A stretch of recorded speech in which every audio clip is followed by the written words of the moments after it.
So magandang hapon guys, ka-out lang sa trabaho, 5 PM na ng hapon dito sa Canada, November 10, Friday.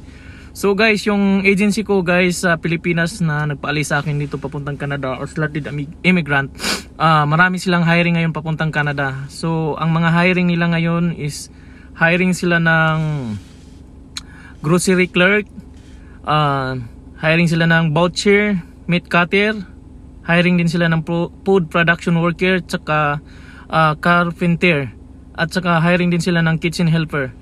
So yun guys, nakapanood ng video nito, please like and share at ipapalo ko yung details ng agency ko at yung mga qualification. Maraming salamat. Thank you. Guys, overtime na naman. Si Topa natin, ano ulit pangalan mo? Juan. Yeah. Siya yung taga-Peter, ang bilis nito mag-fitting. Siya nagpipiting, nandun naman yung magpo-forward.